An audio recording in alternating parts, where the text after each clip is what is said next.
الحمد لله نحمده ونستعينه ونستغفره ونؤمن به ونتوكل عليه ونعوذ بالله من شرور أنفسنا ومن سيئات أعمالنا من يهده الله فلا مضل له ومن يضلله فلا هادي له ونشهد أن لا إله إلا الله وحده لا شريك له له الملك وله الحمد وهو على كل شيء قدير ونشهد أن محمدا عبده ورسوله بعثه الله بالحق بشيرا ونذيرا بين يدي الساعة من يطع الله ورسوله فقد رشد واهتدى ومن يعصهما فإنه قد ضل وغوى أما بعد فأعوذ بالله من الشيطان الرجيم بسم اللہ الرحمن الرحیم۔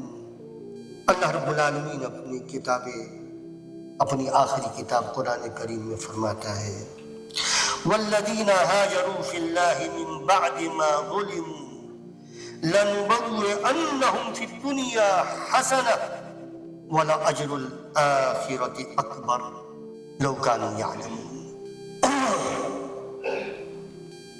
وہ لوگ جنہوں نے ظلم برداشت کیا، مظالم برداشت کیے، کفار و مشرکین کی جانب سے جو مظالم ہوتے ہیں ایمان والوں پر، قرآن یہ کہتا ہے کہ وہ لوگ، اشارہ ہے نبی کریم صلی اللہ علیہ وسلم اور وہ نبی کریم کے ساتھی صحابہ کرام جنہوں نے کفار و مشرکین کے مظالم کو برداشت کیا تھا، قرآن کہہ رہا ہے کہ وہ لوگ جنہوں نے مظالم برداشت کرنے کے بعد اللہ کی راہ میں ہجرت کیا، لَنُبَوِّئَنَّهُمْ فِي الدُّنْيَا حَسَنَةً، ان کے لیے ہم دنیا میں بہترین بدلہ عطا کریں گے، وَلَأَجْرُ الْآخِرَةِ أَكْبَرُ لَوْ كَانُوا يَعْلَمُونَ، اور آخرت میں تو اس سے بھی بہتر سے بہتر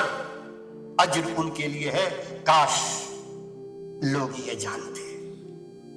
دوسری جگہ اللہ رب العالمین فرماتا ہے قرآن میں سورہ بقرہ میں ان الذین آمنوا والذین ہاجروا وجاہدوا فی سبیل اللہ اولئک یرجون رحمت اللہ واللہ غفور رحیم۔ وہ لوگ جو ایمان لائے، اب یہ خطاب تمام مسلمانوں سے ہے، ان سے بھی ہے، عصر اول کے نبی کریم کے ساتھی اور قیامت تک جو مومنین ہیں ان کے لیے بھی یہ بات کہی گئی کہ ان الذین آمنوا، وہ لوگ جو ایمان لائے اور ایمان پر ثابت قدم رہے، اور وہ لوگ جنہوں نے ہجرت کی اللہ کے راستے میں اور اللہ کے راستے میں جہاد کیا، اولئک یرجون رحمت اللہ، وہ اللہ رب العالمین سے رحمت کی امید رکھتے ہیں، وہ اللہ رب العالمین سے رحمت کی امید رکھتے ہیں، واللہ غفور الرحیم، اور اللہ وہ غفور الرحیم ہے، وہ معاف کرنے والا بھی ہے اور رحم فرمانے والا بھی ہے۔ محترم مصلیان گرامی، حاضرین جمعہ، ہم جس ماہ میں ہیں وہ ماہ محرم ہے، محرم الحرام، محرم کا مہینہ ہے، اور جیسا کہ آپ نے گزشتہ خطبہ میں مولانا اطہر فلاحی صاحب سے سنا تھا اس ماہ کے تعلق سے کہ یہ بڑا برکت مہینہ ہے، تو یہ محرم کا مہینہ عظیم مہینہ ہے اور بابرکت مہینہ ہے، اور یہی وہ مہینہ ہے جو ہجری سال کا پہلا مہینہ ہے، ہجری سال کا پہلا مہینہ ہے، تو اس مہینے کے ساتھ جو ہجری تاریخ ہے وہ وابستہ ہے، اس سے بھی اس مہینے کی عظمت واضح ہے، کیونکہ ہجرت نبی کریم صلی اللہ علیہ وسلم کی ہجرت، مکہ سے مدینہ کی ہجرت اسلام میں بہت بڑا واقعہ ہے۔ یہ ہجری مہینہ صرف دنوں، ماہوں، سال کے حساب کا مہینہ نہیں ہے، یہ ہجری تاریخ یہ صرف جس طرح سے اور تاریخوں کا جو معاملہ ہے حساب و کتاب کا، ماہ مہینوں کا اور سالوں کا، بس اتنا ہی نہیں ہے، بلکہ اسلامی تہذیب، اسلامک تھاٹ، اسلامک سویلائزیشن، اسلامی تشخص اور امت اسلامیہ کی پہچان کی علامت ہے، روشن علامت ہے ہجرت نبوی۔ نبی کریم صلی اللہ علیہ وسلم کی ہجرت صرف ایک شہر سے دوسرے شہر منتقل ہونا نہیں ہے، بس مکہ سے مدینہ جانا تھا، بس یہ ایک واقعہ ہے، ایسا نہیں ہے، بلکہ ہجرت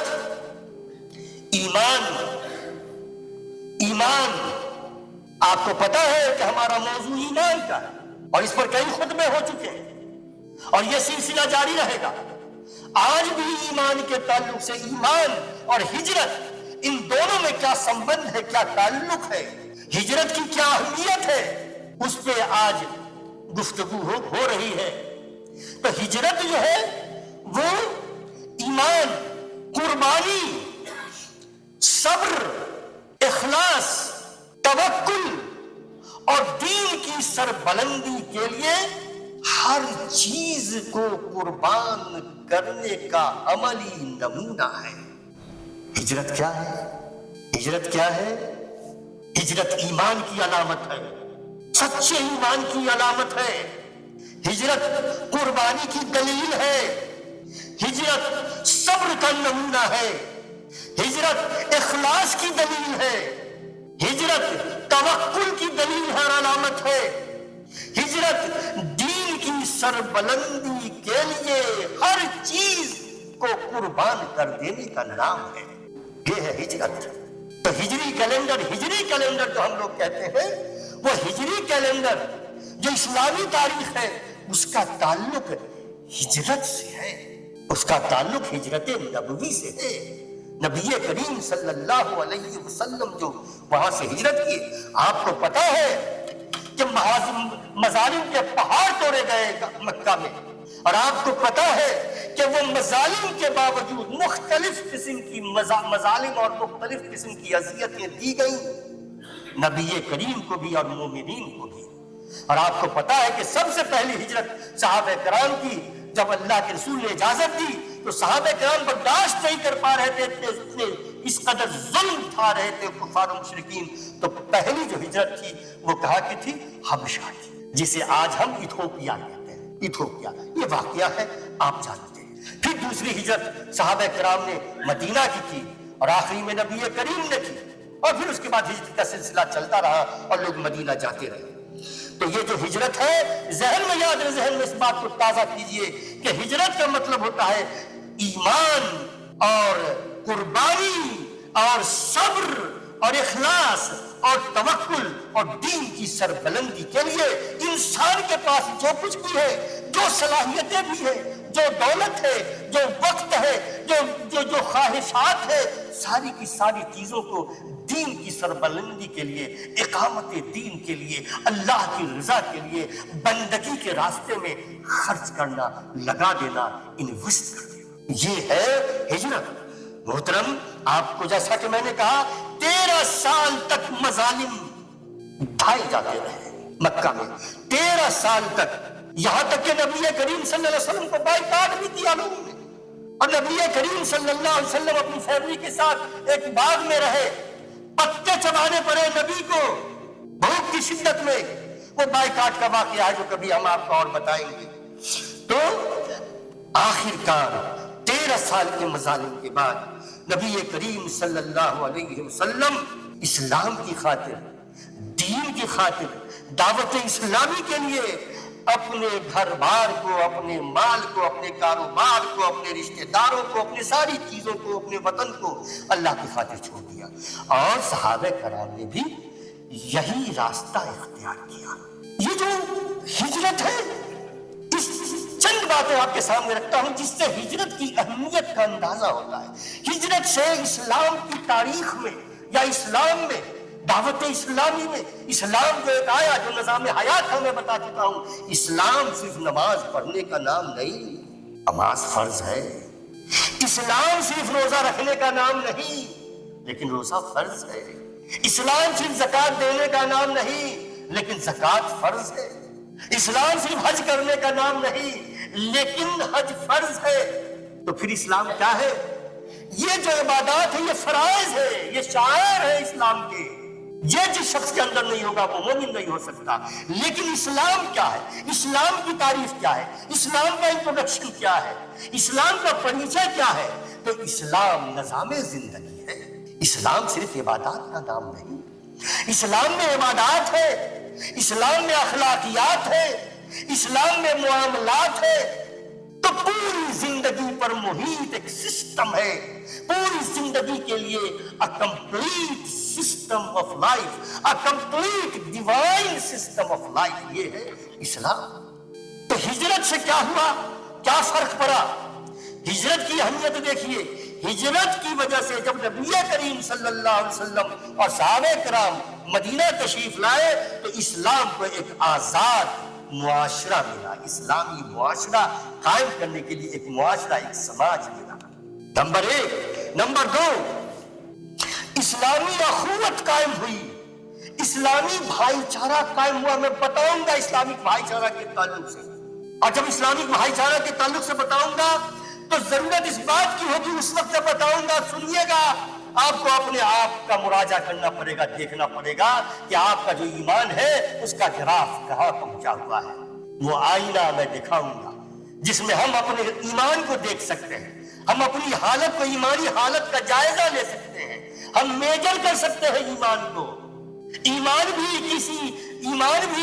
میجریبل ہے، میجریبل ہے، لیکن جیسے چیزوں کو میجر کرتے ہیں، وے کرتے ہیں اور تولتے ہیں، اس طرح سے نہیں۔ بتاؤں گا میں تھوڑی دیر کے بعد۔ تو دوسری چیز اسلامی اخوت قائم کی گئی۔ تیسری چیز مسجد نبوی کی بنیاد ڈالی گئی، بنیاد رکھی گئی مسجد نبوی کی۔ چوتھی چیز اسلامی قوانین، اسلامی احکام کو نافذ کیا گیا، اسلامی احکام نافذ ہوئے۔ اور پانچویں چیز دعوت اسلامی پوری دنیا میں پھیلنے لگی، پوری دنیا میں، وہیں سے مدینہ سے دعوت اسلامی پھیلنے لگی۔ گویا ہجرت نے اسلام کو کمزوری سے نکال کر قوت کی طرف لائی۔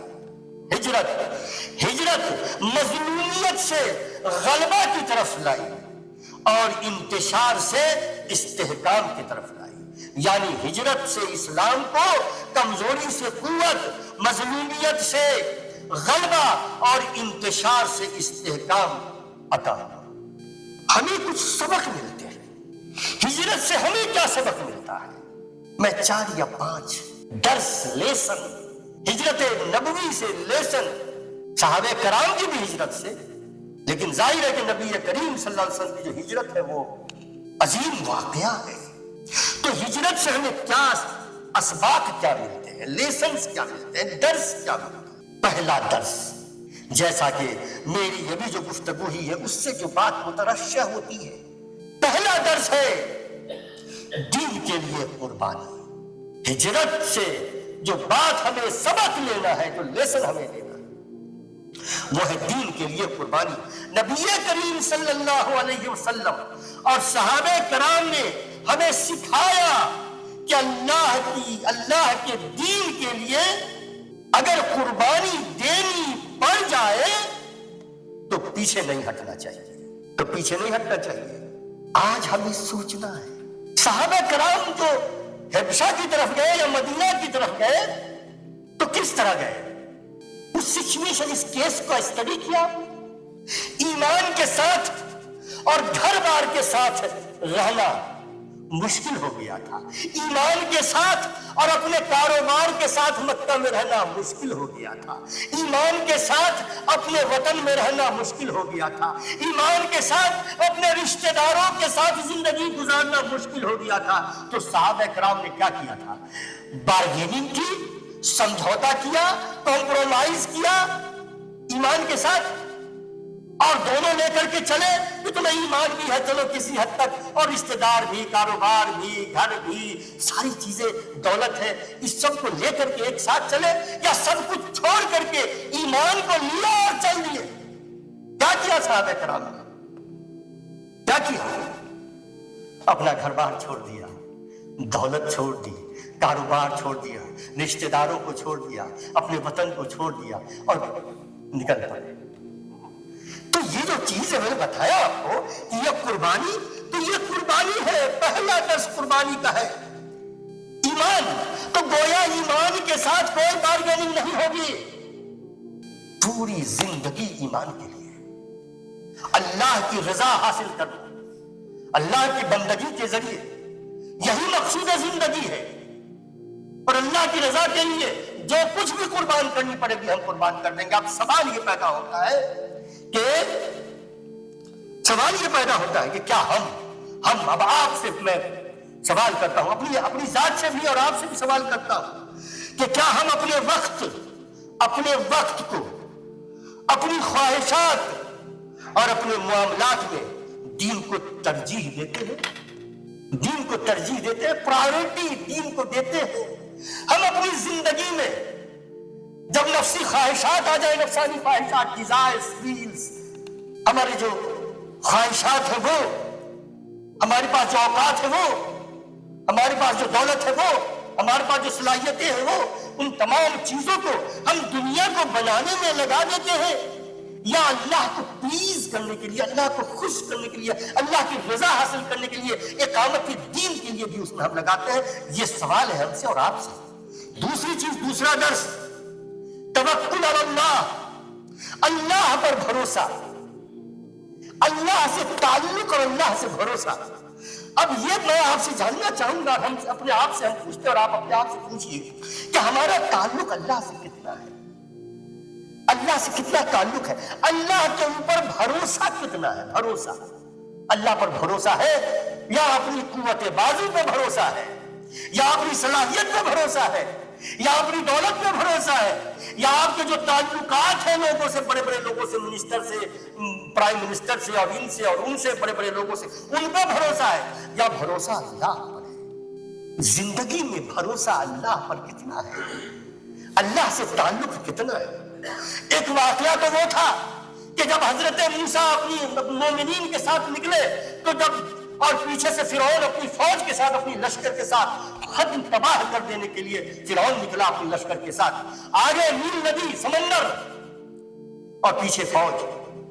جب لوگوں نے دیکھا کہ پیچھے فوج ہے اور آگے سمندر ہے, کوئی راستہ نہیں ہے, تو لوگ کہنے لگے انا لمدرکون, ہم تو آپ پکڑے گئے, ہم تو اب پکڑے گئے, کیونکہ آگے سمندر ہے, پیچھے فرعون ہے, زمین پھٹ نہیں سکتی, ہمارے پاس فرق نہیں ہے کہ ہم اڑ جائیں گے, اب تو ہم پکڑے گئے. تو اس وقت نبی کیا کہتا ہے, اس وقت کا نبی کیا کہتا ہے, کلا, ہرگز نہیں, ان ربی معی سیہدین, میرے ساتھ میرا رب ہے وہ راستہ دکھائے گا.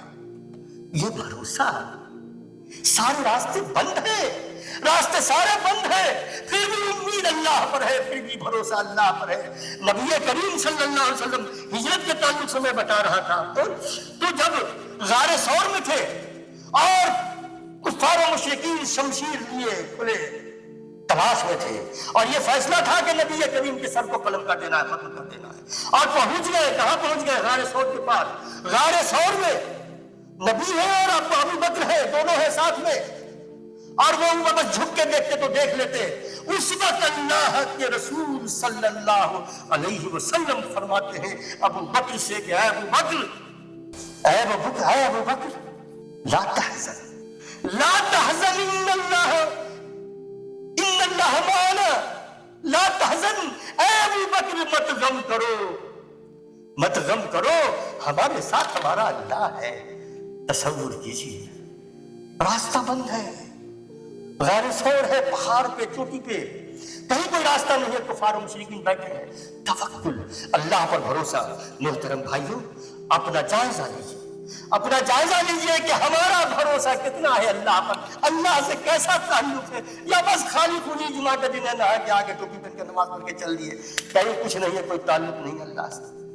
یا ہے اللہ سے تعلق, ایمان میں کچھ دم خم ہے؟ ایمان میں کچھ زندگی ہے یا نہیں ہے؟ تیسرا درس اخوت و بھائی چارہ. جب مدینہ آئے نبی کریم صلی اللہ علیہ وسلم اور صحابہ کرام تو انصار و مہاجرین میں بھائی چارہ، اخوت، بھائی چارہ اللہ کے رسول نے پیدا کر دیا. تو کیا ہوا تھا؟ کیسا تھا؟ کیا ہوا تھا وہ بھائی چارہ؟ مہاجرین تو خالی ہاتھ تھے، کچھ بھی نہیں تھا. تو جو بھائی چارہ قائم کیا نبی کریم صلی اللہ علیہ وسلم نے مومنین کے درمیان، مہاجرین اور انصار کہتے ہیں مدینہ والے جو مدینہ کے تھے اور مہاجرین جو مکہ سے آئے تھے، ان دونوں کے درمیان ایسی مثال تاریخ، انسانی تاریخ پیش کرنے سے قاصر ہے. انسانی تاریخ میں ایسی کوئی مثال نہیں ملتی. کیا کیا تھا انصار نے؟ انصار نے اپنے گھروں کو کھول دیا تھا. انصار نے اپنے گھروں کو کھول دیا تھا، دروازوں کو مہاجرین کے لیے، آئیے ہمارے گھر میں آپ. اپنے مال کو کھول دیا تھا، مال کو اس کے سامنے پیش کر دیا تھا، جو جی میں آئے، جتنا مال جی میں آئے لے لو. اور دلوں کے دروازے کھول دیے تھے مہاجرین کے لیے. یہ ہے بھائی چارہ. آپ مجھے بتائیے کہ ہمارا حال کیا ہے؟ دشمنی ہے، ایک دوسرے کی شکایت ہے، ایک دوسرے سے حسد ہے، ایک دوسرے کے پاؤں کو کھینچنا ہے، ایک دوسرے کی غیبت ہے. کوئی محبت، کوئی تعلق، کوئی بھائی چارہ، کوئی اخوت ہمارے اندر ہے؟ یہ ہمارا حال ہے. اسلام اسلامی بھائی چارہ کا درس دیتا ہے. یہ تیسرا درس تھا. چوتھا درس، آج امت مسلمہ کو اسی اخوت، وہی محبت اور اسی اتحاد کی ضرورت ہے.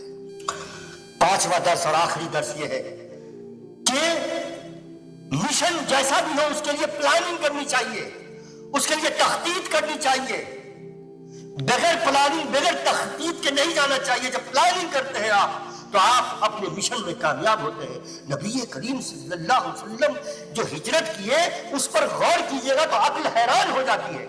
مدینہ اس طرف ہے اور جا رہے ہیں اس طرف.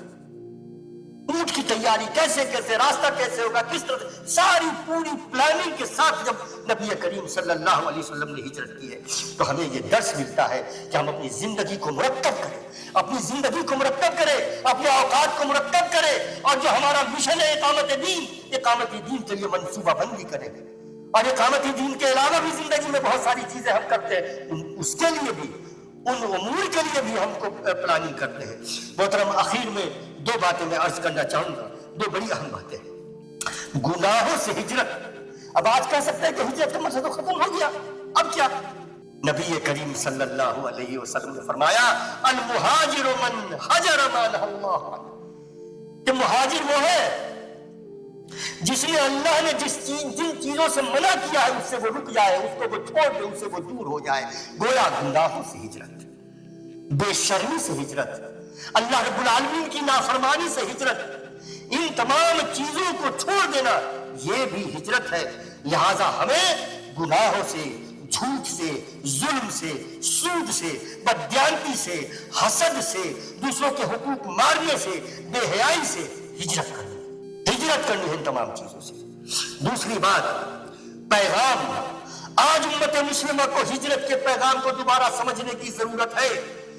ہمیں اپنی زندگیوں میں ایمان، قربانی، صبر، اتحاد اور دینداری کے ساتھ بھائی چارہ، اخوت اسلامی کو زندہ کرنا ہے. یہ پیغام ہے. نئے ہجری سال کا آغاز ہمیں یہ پیغام دیتا ہے کہ ہم اپنے اعمال کا محاسبہ کریں، توبہ کریں اور اللہ تعالیٰ سے اپنا تعلق مضبوط کریں. دعا ہے کہ اللہ تعالیٰ ہمیں ہجرت نبوی کے پیغام کو سمجھنے، اس پر عمل کرنے اور اپنی زندگیوں میں اسلام کے مطابق، اپنی زندگیوں کو اسلام کے مطابق ڈھالنے کی توفیق عطا فرمائے. بارک اللہ لنا ولکم فی القرآن العظیم ونفعنا وإیاکم بالآیات والذکر الحکیم. استغفر اللہ لی ولکم ولسائر المسلمین فاستغفروہ وتوبوا الیہ انہ هو التواب الرحیم.